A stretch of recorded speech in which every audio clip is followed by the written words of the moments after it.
insane artists, freaky priests, and a whole lot of getting busy. Let's learn the fun side story of syphilis.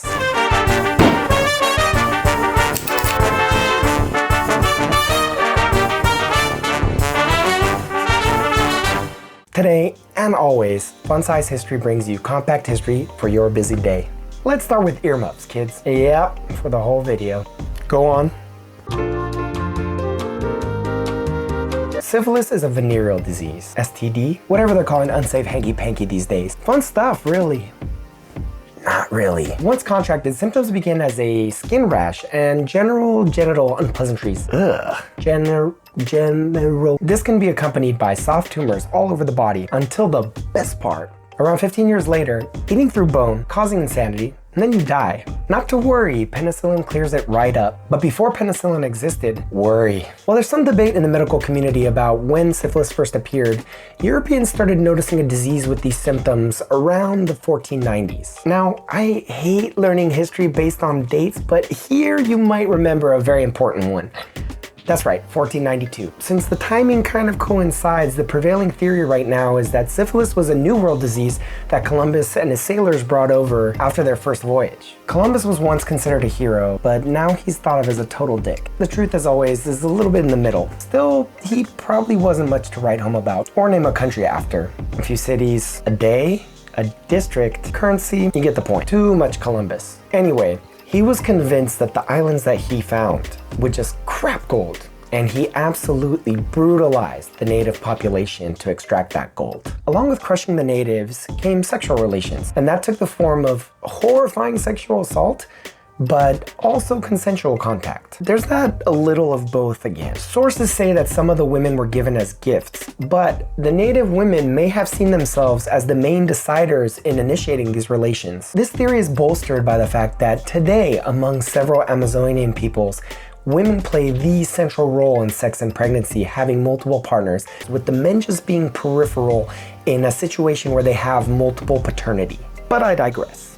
All this to say that nether regions touched and the sailors brought back that gift that keeps on giving. Syphilis first hit mainland Spain, then France, and with the war starting soon in southern Italy, there as well. Oftentimes soldiers would visit brothels wherever they went, so they would contract the disease and it just spread and spread. Partly because syphilis's arrival coincided with foreign invasions, and more likely that nobody wants to be known as patient zero for penis rashes. Everybody pointed the finger at other countries. The French called it the Italian disease. For the Portuguese, it was the Spanish disease, but most Europeans knew it as the French pox. Like when super gonorrhea shows up, scientists are reporting new super gonorrhea in hospitals, which is like blame Canada.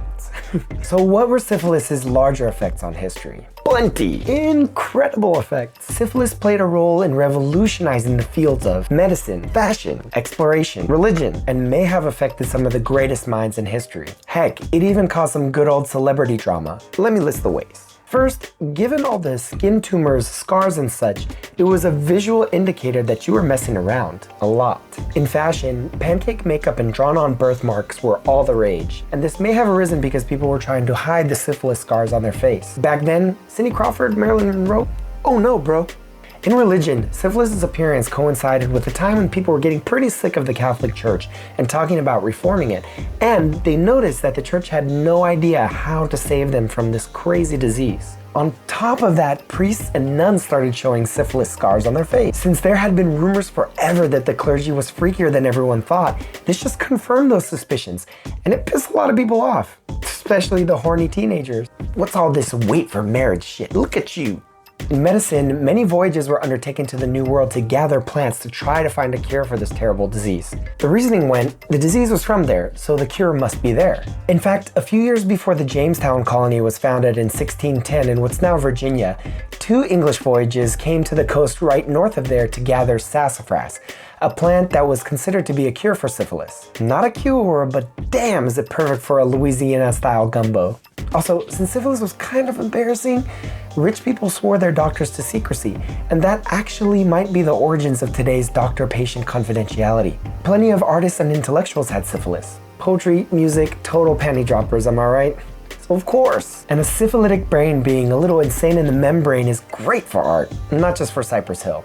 Disclaimer, I am in no way insinuating that Cypress Hill is afflicted with any condition except getting toasted.